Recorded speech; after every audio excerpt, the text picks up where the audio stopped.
आप चाहे लाखों रुपया खर्चा कर दो, नहीं होगा। अभी बोल देता हूं, शायद किसी को बुरा लग सकता है, नहीं होगा, नहीं होगा, नहीं होगा। रीजन सिंपल है, अगर हम पास्ट में जो मिस्टेक की है उसको अगर हम सही नहीं करते हैं तो हमारा प्रेजेंट खराब मतलब फ्यूचर प्रेजेंट ही है, प्रेजेंट पे ही डिपेंड कर रहा है, फ्यूचर भी खराब है। हैबिट जो होता है वो एक दिन में चेंज नहीं होता, इट विल टेक टाइम।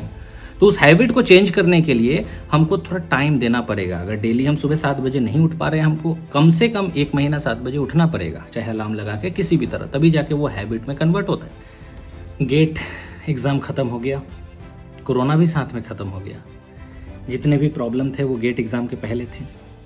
हमने आपसे बोला भी था, याद होगा हमने बोला था, don't indulge in this, at the end GATE exam होगा ही होगा।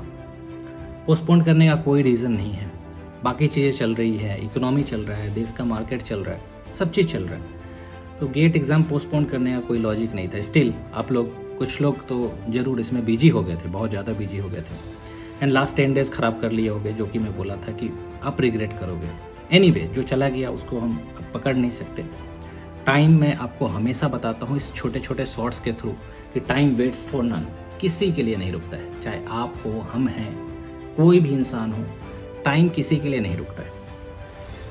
अब इतना मिस्टेक किए हैं, अब आपको क्या करना चाहिए? आपको हमारे साइड से क्या सजेशन है, मेरा सजेशन सुन लेना पहले, और उस सजेशन को कोशिश करना कंप्लीट करने का। अब आप क्या करो, आपके गेट एग्ज़ाम ख़त्म हो गए, आप गेट एग्ज़ाम कंप्लीट कर चुके हो, अब जो होना होगा वो तो होगा ही, ठीक है, उसको आप नहीं रोक सकते। लेकिन उसके साथ साथ आपको क्या करना चाहिए, आप जिस तरह से मैं टेबल पे बैठा हूँ, चेयर पे बैठा हूँ और डेस्क के सामने हूँ, इस तरह से आप बैठ जाओ, एक कॉपी पेन उठाओ और बहुत ही अच्छे से अपने मिस्टेक को नोट करो। जो अच्छा कर रहे हैं बहुत अच्छी बात है, आइए एंजॉय कीजिए। आपका जो 80 प्लस में है, 90 प्लस में है, नो इशू, आप एंजॉय कर सकते हो, क्योंकि आप एनी हाउ फोड़ने वाले हो। जो लोग लेस देन 50 है, लेस देन 40 है, लेस देन 30 है, क्रैक नहीं कर पाए, तो उनको अपने मिस्टेक को लिखना ज़रूरी है। मिस्टेक को जब तक आप नहीं लिखोगे, आप आगे वाला दिन इम्प्रूव नहीं कर सकते, आगे का जर्नी भी आपका वही रिपीट होते रहेगा। तो आपको मिस्टेक लिखना ज़रूरी है, इसलिए एक कॉपी और पेन उठाओ और दिमाग में मत सोचो कि अरे आज मैंने ऐसा कर लिया, या पिछले 1 साल से हमने ऐसा ऐसा किया, ये प्रॉब्लम आई, इसके वजह से हमारा ऐसा कुछ इशू रहा और इसके वजह से हमारा अच्छा नहीं गया पेपर। ऐसा नहीं होता। मिस्टेक को प्रॉपर लिखिए, मैं बोल रहा हूँ तो लिखिए। डायरी मेंटेन करना बहुत ज़रूरी है। मिस्टेक को आप लिख के उस पेज को प्रॉपर अपने डेस्क पे चिपका लो, ठीक है। एक दिन पूरा टाइम दो अपने आप को एनालाइज करने के लिए कि गेट 22 देने से पहले हमने क्या क्या मिस्टेक किया। अगर आप मिस्टेक से नहीं सीखोगे, बिलीव मी, आपका फ्यूचर चेंज नहीं होगा। आप चाहे लाखों रुपया खर्चा कर दो, नहीं होगा। अभी बोल देता हूँ, शायद किसी को बुरा लग सकता है, नहीं होगा, नहीं होगा, नहीं होगा। रीज़न सिंपल है, अगर हम पास्ट में जो मिस्टेक की है उसको अगर हम सही नहीं करते हैं तो हमारा प्रेजेंट खराब मतलब फ्यूचर प्रेजेंट ही है, प्रेजेंट पे ही डिपेंड कर रहा है, फ्यूचर भी खराब है। समझिए इस चीज़ को। गेट एग्जाम कोई टिपिकल एग्जाम नहीं है, बस एक डायरेक्शन में हमें काम करना होता है। तो जो भी आप मिस्टेक किए हो उसको आप एक दिन के अंदर प्रॉपर नोट करो और मेक श्योर करो कि नेक्स्ट ईयर आपको ये मिस्टेक नहीं करना है। अब इस मिस्टेक में जेनिक क्या रोल प्ले करती है, जेनिक का बैच क्या रोल प्ले करता है, गुरुकुल बैच क्या रोल प्ले करता है, मुमकिन बैच क्या रोल प्ले करता है, वो तो एक बात है, वो तो एक जगह है कि एक पहले तो आपको ठानना होगा कि इस मिस्टेक को हम रिपीट नहीं करेंगे अगर आपको नेक्स्ट ईयर कुछ अच्छा करना है। पहले तो ये ठान लो, अदरवाइज फिर गुरुकुल आओगे, मुमकिन आओगे, कोई फायदा नहीं है, क्योंकि सेम मिस्टेक करोगे ना। हैबिट जो होता है वो एक दिन में चेंज नहीं होता, इट विल टेक टाइम। तो उस हैबिट को चेंज करने के लिए हमको थोड़ा टाइम देना पड़ेगा। अगर डेली हम सुबह 7 बजे नहीं उठ पा रहे हैं, हमको कम से कम 1 महीना 7 बजे उठना पड़ेगा, चाहे अलार्म लगा के किसी भी तरह, तभी जाके वो हैबिट में कन्वर्ट होता है। तो मिस्टेक को नोट कीजिए प्रॉपर। और एक और मेरी तरफ से सजेशन लो, सजेशन दे रहा हूँ, लेकिन हमको नहीं लगता कुछ लोग इसको फॉलो करेंगे। दूसरा मिस्टेक अभी आप कर रहे हो, मैं बताता हूँ क्या। दूसरा मिस्टेक ये है कि आप गेट के एग्जाम दे लिए, अब आप इधर उधर सर्च कर रहे हो कि हमारा 35 मार्क्स में क्या होगा। बहुत लोगों से बात कर रहे हो, बहुत लोग का इंटरव्यू देख रहे हो, अरे हमारा 40 मार्क्स में क्या होगा। देखो, जो इंसान का 35 मार्क्स आया है और जिसका भी 55 आया है, मैं डबल ई का रेफरेंस ले रहा हूँ, बात बराबर है दोनों के लिए। दोनों PSU नहीं जा रहे, दोनों MTech नहीं जा रहे। तो आपको अगर पहले से पता है कि हमारा मार्क्स अराउंड 35-40 रहेगा, तो फिर वेट मत करो, मिस्टेक को लिखो, अपने आप में कमिटमेंट करो कि इस बार गेट के अलावा हम कुछ नहीं कर सकते। जो जो मिस्टेक किए हो एक बार नोट करोगे ना, आपको प्रॉपर दिख जाएगा कि इस साल का मेरा क्या प्रॉब्लम था जिसकी वजह से हमारी रैंक नहीं आई, क्या कहाँ हम गलती कर दिए। उस गलती को नोट करो और चेक करो कि वो गलती में हमारा रोल क्या है, जेनिक एजुकेशन का रोल क्या है, गुरुकुल बैच का रोल क्या है। अगर आपको लगता है कि इससे हमारा ये चीज़ सही हो जाएगा, ये जो हम मिस्टेक की है वो हमारा ओवरकम हो जाएगा गुरुकुल बैच से या मुमकिन बैच से, इमीडिएट ज्वाइन करो। यस, बोल रहा हूँ, मार्केटिंग करता हूँ, मालूम है मैं, marketing is the good way. अगर आप पॉजिटिव वे में मार्केटिंग करते हो तो अच्छी बात है। अपने प्रोडक्ट को हम लोग इतना अच्छे से इन्हांस किए हैं तो उसको बताना बहुत ज़रूरी है।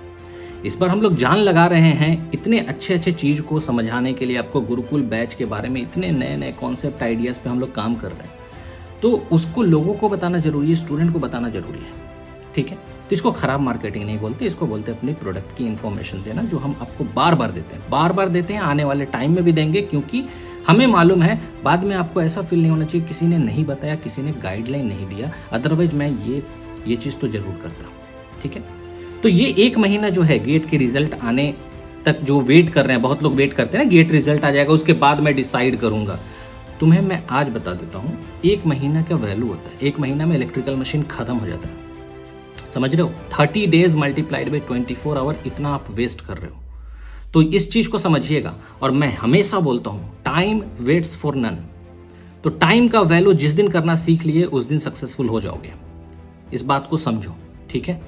ये छोटे छोटे जो शॉर्ट्स है, छोटे छोटे वीडियो मैं बनाता हूँ, इसके पीछे बहुत सारे रीज़न होते हैं। मैं हर दिन 20 से 25 बच्चों से बात करता हूँ, मेरे को मालूम है कि वो क्या मिस्टेक करते हैं। उनका सही से रिवीजन नहीं होता, उनका सही से शॉर्ट नोट्स नहीं बनता, उनका सही से रिकॉल वो नहीं करते, बहुत सारी चीज़ें हैं जो फेस करते हैं। टेस्ट सीरीज प्रॉपर नहीं दे पाते, हर चीज़ तो है ना बॉस, हर चीज़ अवेलेबल है, स्टिल क्यों नहीं कर पाते। गुरुकुल करके दिखाएगा। That is the biggest challenge for all of us. जेनिक टीम में जितने लोग हैं, गेट टीम में जितने लोग हैं, उनके लिए बहुत बड़ा चैलेंज है ये। हम चैलेंज एक्सेप्ट कर रहे हैं, हम चैलेंज एक्सेप्ट करके इसको 100% कंप्लीट करने का ये हम लोग गारंटी ले रहे हैं। आप रेडी हो कि नहीं, जरूर सोचना इस पे, अपने मिस्टेक को नोट करो and don't wait for the result. Result के लिए वही वेट करें जिनका अबव 70 है डबल ई में, समझ रहे हो, डबल ई में रेफरेंस डबल ई सी में हो सकता है, अबव 60 हो, वही वेट करें। अदरवाइज बाकी लोग लग जाओ, टाइम नहीं रुकेगा आपके लिए, ठीक है। आपका जो सांस है ना, ये चल रहा है, और सांस चल रहा है मतलब कि उसको आप रोक नहीं सकते। और सांस चल रही है, टाइम चल रहा है, तो हमें टाइम की वैल्यू करनी होगी। क्लियर?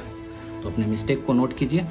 मिलते हैं गुरुकुल में, और ऑलमोस्ट आपका 10 फेब से स्टार्ट हो ही जाएगा।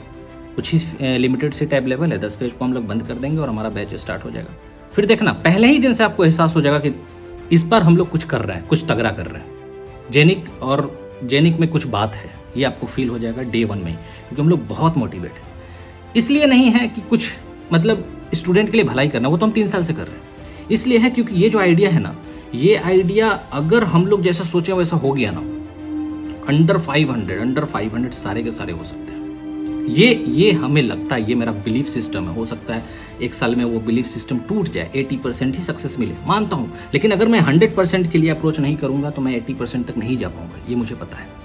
इसलिए हम लोग तो रेडी हैं बॉस, आप रेडी हो कि नहीं, सोचिएगा, समझिएगा, और उसके बाद कोई कोर्स ज्वाइन कीजिएगा आने वाले टाइम में कैसे क्या करना है, और अपने हैबिट को चेंज करो।